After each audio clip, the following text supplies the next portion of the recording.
Hello, friends. It's Giuliano, and it is time for a Bitcoin BTC update. It's been a while. The last time that we talked about or looked at the Bitcoin price chart together, well, it was all the way up here in the $38,000 range, high 37s. Just before the move up to touch the 20-day moving average, this big green candle. And after that, it just proceeded to dump, and it has dumped quite some into the 20,000s, down all the way to 25,500. Incredible move. Well, we're going to take a look from starting at, let's take a look at the weekly time frame and see where we are now. We're using Neo Wave logic to assess the price structure, and it didn't work on the daily time frame for this move. However, in terms of timing of moves,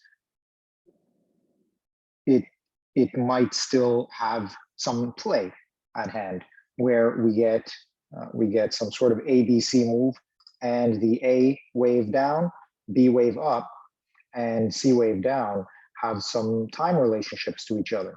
Oops. So that's the bullish case. The bullish case is we go down A wave, we go up B wave, we go down C wave, and then we're into the next push higher to make new highs.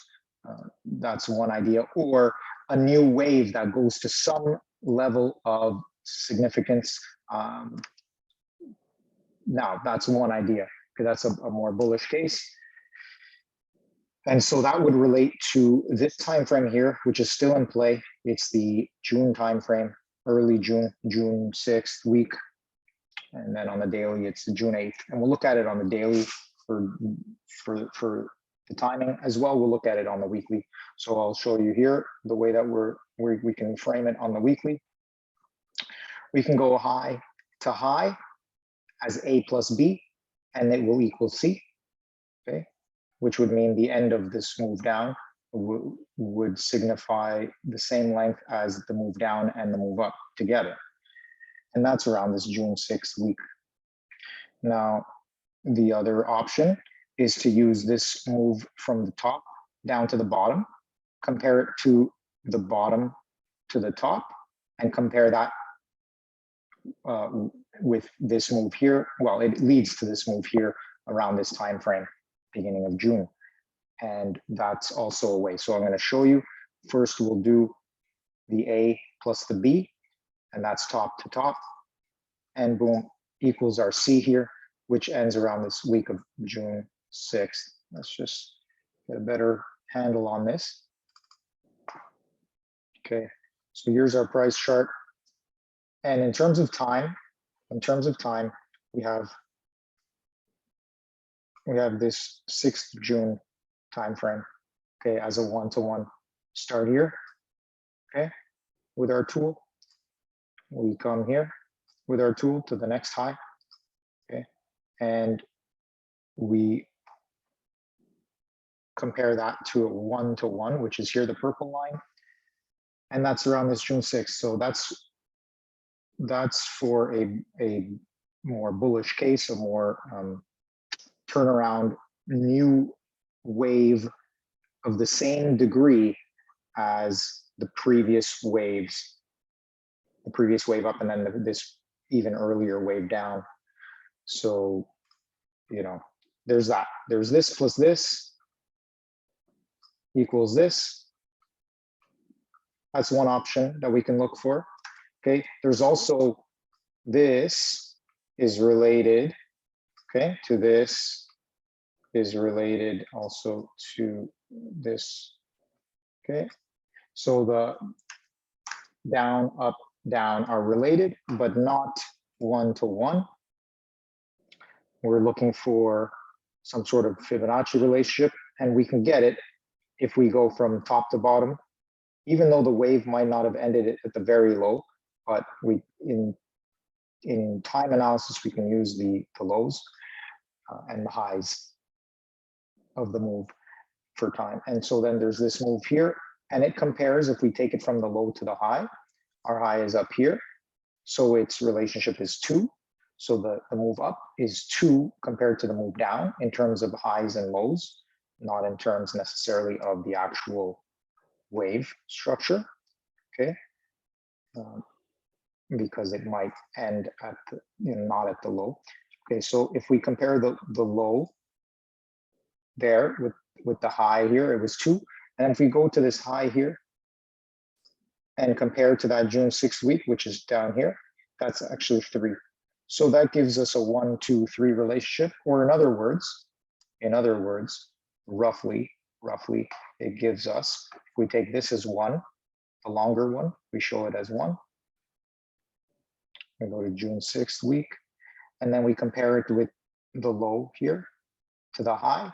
It's roughly 1 unit off of 61.8%, this green right here. So it's 61.8%.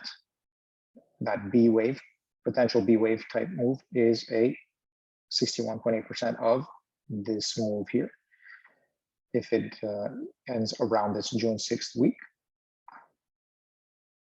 And then if we were to compare it actually with the move here from the high week to this low week here, it's about 33 or 38.2%. There's one unit off. So it works in that type of ratio. So I guess there is that to consider. So that's, yeah, in terms of like momentum and time, there's definitely a case to be made that the price can turn around sometime soon. Now, in terms of the weekly price structure, we have that also Ichimoku cloud that we broke down from. We're at the lower end of the Bollinger Band, so maybe that can hold some support. I also see this rounding of the price action with these wicks. So we'll see how this week closes, the week of 23rd May. But basically, so far, it's at some sort of reasonable position. That would indicate potential for maybe a rounding over the next week to 2 weeks, and then, see what happens next. But yeah, some potential here. Okay, that's one side of it. Now, the other side of it is that we are at the lower end of the Bollinger Band here. We've broken down from this Ichimoku cloud. So firstly, this strong support did not hold. It did not serve as a support, and it just broke down. It's more difficult to reclaim it. It's also going to be met with this 20-week moving average. So if it does reclaim it, great, and it's going to be on strength because it'll be pushing into this kind of resistance. However, the other option is, even if it's a intermediate rounding here and it goes up, well, you have this cloud now here as a strong resistance, and that relates to these price level actions here. And we can see that actually, this is what, 33, 34? Yeah, so we can see that when we look at the daily and 4 hourly, we can see the price coming around here, but is that just going to fizzle?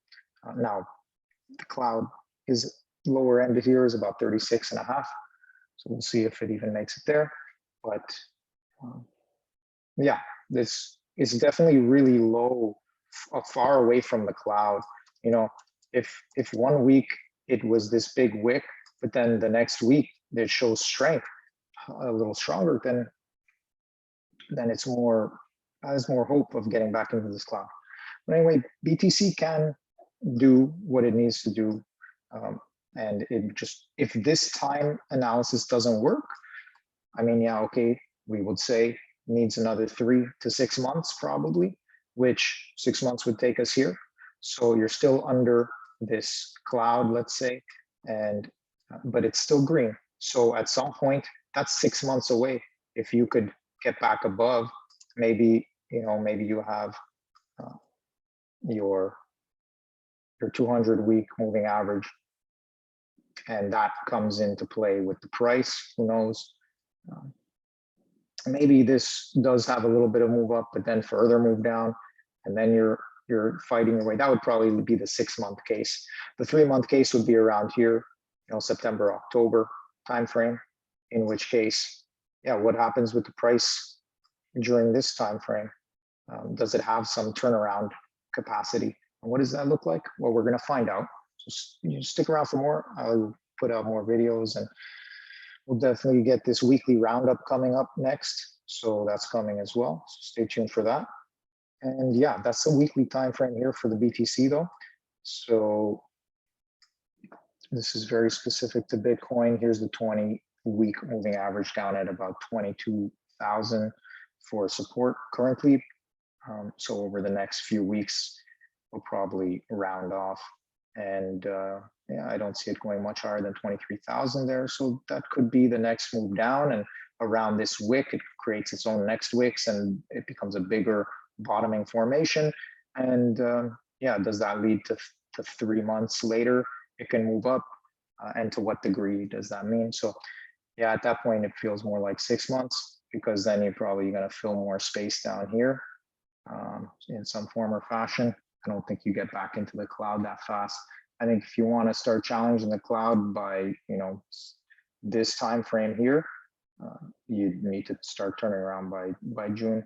You move up, you move down, you move in. But even then, like, just the fact that you're under the cloud and you've moved under, it really needs to become a deviation. Otherwise, it just, the more time you spend below it, the more you're really testing this 200-week moving average, is my sense of it. So there you go. And by then you've broken down this horizontal range. Okay, so that's what we've got there. But yeah, this time analysis will hopefully serve us, and we'll see a turning around. And this price action here will have more wicks and turning around, and we'll be turning around to some degree, and then we'll see what happens there. And in that case, we go to lower timeframes, in which case that's what we're going to do now. Yeah. Beneath that, we have like the previous all-time highs of 2017, plus the, you know, the general zone of support, which is probably down there instead. Actually, whatever.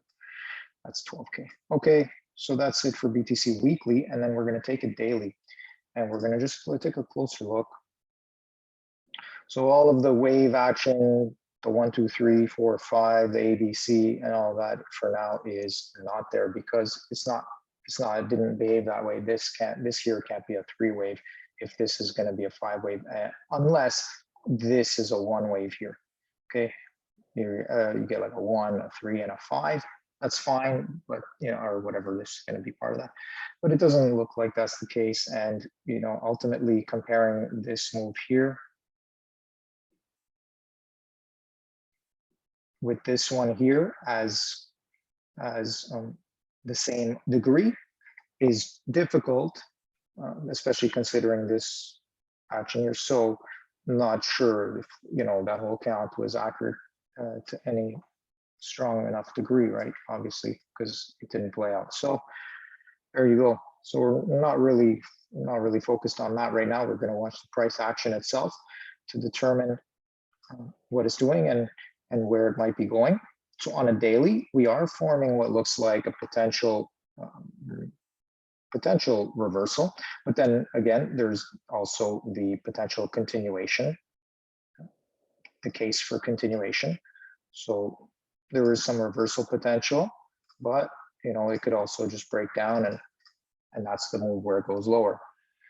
However, here there is that lower end of the Bollinger Band, so could potentially have support, as you know, it has really stretched and opened it through this breakdown, a big wick, and then it comes back into the Bollinger Band, and it slows down. It basically, the momentum tapers. Now we start being met by the 20-day moving average up from above. So is that going to be resistance, or is it going to hop over and it's going to act like a little bit of a move up? And to what degree will that be? Well, we've got this Ichimoku cloud here on the daily level, so I don't think, you know, I think 34 is strong enough of a resistance, and that also plays in here. And if we look left, it'll play into also some of this price action here. It actually plays into like the midway point where you had previous supports and then resistances. And so we can actually throw that in here on a daily level. We'll just basically go about here. And now you see how it's like that there.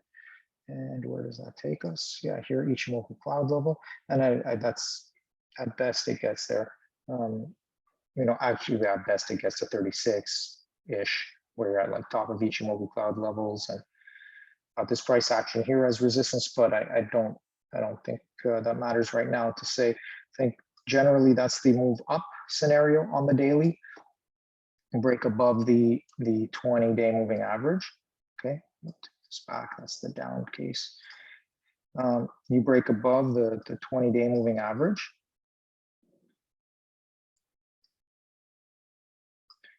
And you break above this horizontal type of price level, even if we're here at like 31 and a half, and you're sustainable there, then you're going obviously up here most likely, but that relates to this top of the Bollinger Band here. So maybe you go lower end of the Bollinger Band to the top end of the Bollinger Band, and then you come back down. And then from there, you're looking for a confirmation of these types of lows, and then you move up, even if it includes wicks here. Now, when does that happen? Maybe it has to happen faster than that, because here we're at around 8th of June. And that's where we look at the daily price candles. If you look at the same price analysis that we did before, but instead you use it on a day-to-day level, take this candle here, all the way to this candle here, and you get 8th of June. So that's roughly the time frame that we were looking at before. Okay, so that's time. We looked at price to the upside on the daily. There's time.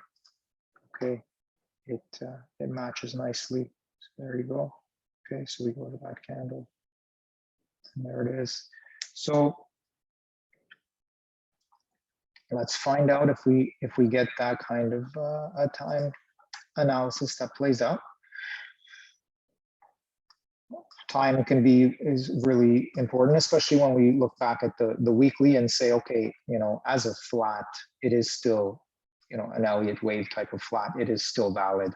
It's just the waves themselves are very undiscernible at a lower, level. And so right now it would just be a C wave. But what is it? How does it look, and how is it composed? Anyway, that's another story, because it doesn't seem like the BTC follows the Elliott wave in a pure fashion.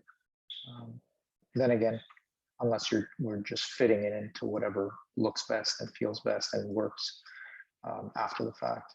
And then before the fact, if it turns out correct with certain ways of counting it, then it does. And if it doesn't, then it doesn't. Anyway, now I'm rambling about Elliott wave right now. So either way, it's still wave relationships. It moves up, it moves down, it moves up, it moves down, and it's bigger time frames. And then within those moves, either up or down, it moves up, down, and up, and down, and up, and down, and up within that, and then within that as well. So currently, we have this down, up, down pattern, and in terms of their timing, this looks decent. So let's see how it plays out. Watch for these wicks and this turning around, and we'll see what comes next. Yeah.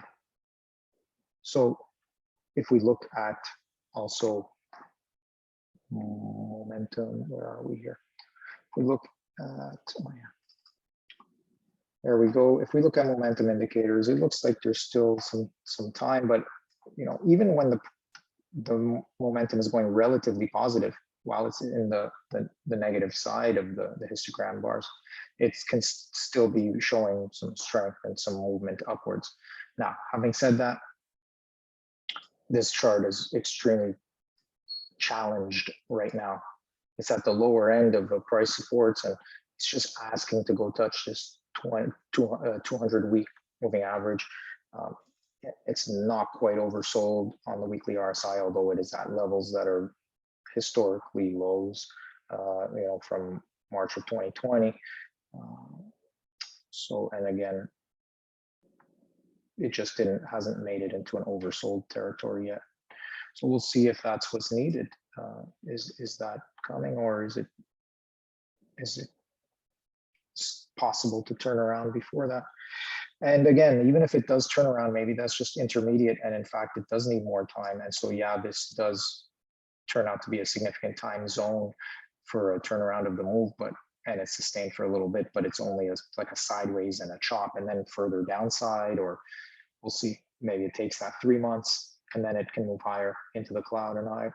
Or maybe it takes 6 months, and at that point, who knows where things are at. But it'll probably, well, would look to be in this type of zone here above the 200-week moving average.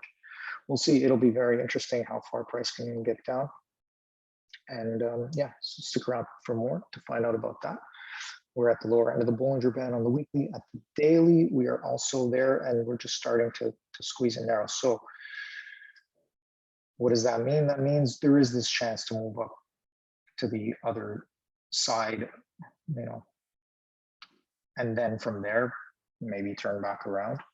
But that's there. It's possible. 33, 30 is the Bollinger Bands here. 34, start getting into the Ichimoku cloud. So right now in this downtrending triangle formation, where it's not an Elliott wave triangle necessarily, but it's behaving triangular and is descending. And there is strength at the lower end, especially today. If this can close like this, I mean, that'd be a hopeful position, but we'll see what will happen.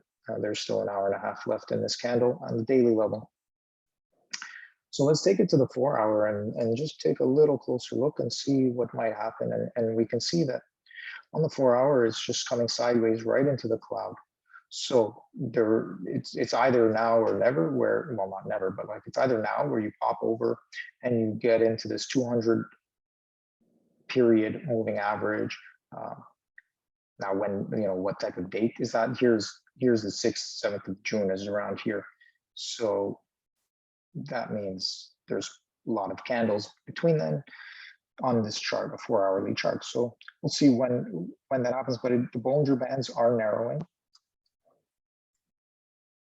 Bollinger Bands are narrowing, and there's potential to fight the cloud. Either that's what I said, or never means, you know, you're running right into the cloud. If you can't go into it higher and harder, then you are turning down lower. And in that case, we look at a lower time frame and we can see, yeah, there has been some strength at this. Look here, it's been all wicks and as buying. Now, the wicks today in the past recent move down has been lower. It's been into the zone, but that could be seen as a deviation into the zone and then back out of it. So that's pretty solid. We're going to see what happens. Okay. And then of course this 4 hour candle wick all the way down here.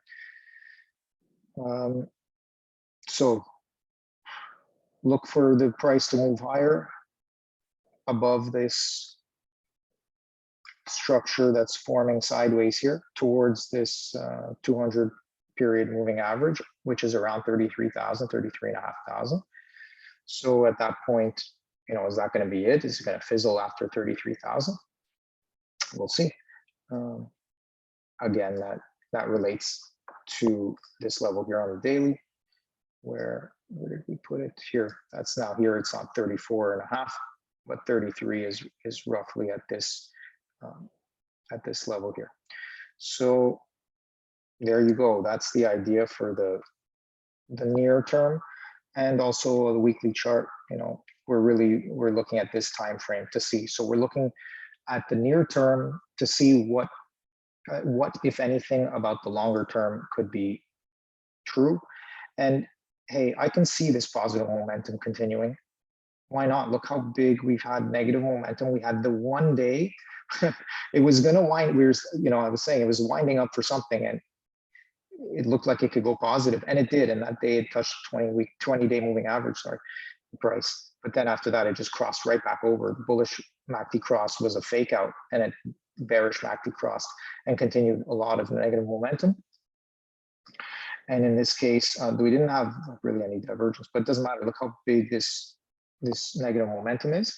And so there is, you know, is this positive momentum here going to just be like one of these, or is it going to be a bit more significant like this, or even better, something like this, where you have a little bit of a mound first and you get it kind of here, and then you just go higher. You know, that's yeah, or even not, even if it's just sustained like this, but you get something where the move up is sustained, that could get us to to a $33,000, $34,000 level, and ultimately even to a $36,000 level on the daily. That's where you're really challenging something, and it looks like people are probably going to get buying in, and then it can turn around again and find where's the next support going to be, and does that mean then it's going to make a higher low and then move higher, and we are actually turning around on a more significant level, or is it just going to be the beginning of some sort of bottoming process that'll last another maybe 2 to 3 months, and at worst, if it's like further moves down, then you go 6 months. Yeah,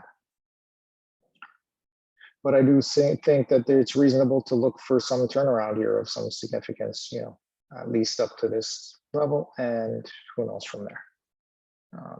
40,000, that would be a bigger move, but that, like, at that point, I'm starting looking at the weekly, and I'm like, 40,000, yeah, maybe with a wick or something. That's like the 20-week moving average. That's 38.5. So you're wicking above there, and also the cloud, you're starting to get in there at 36.5. So really, how far are you going? Maybe with the weekly, it would be wicks, and then on the daily, to go to 38.5. Feels like a lot with this Ichimoku cloud in the way, but I guess you could deviate above it. It just doesn't seem like you would do that on the daily unless you're ready for turning around. But and then on the weekly, who knows what that ends up looking like? Maybe you're fighting, I don't know. But anyway, whatever. If you're still watching, thanks. I hope you're enjoying this. I hope it's helpful for you, and I think that's all I have to say. To the downside, again, I think that we look for 200-week moving average. So, but this is the main thing, is the time frame. We'll see what's going to happen other than that. Okay, if you're still watching, yeah, like I said, hope it's working for you. And until next time, wishing you love, peace, and happiness. Okay, let's take a look at the daily. Where are we right now? Yeah, we'll see how this closes and what happens over the next few days. Interesting. Well, wishing you all the best. All right. RSI could definitely jump, or it can go back down to an oversold position. All right. Oops.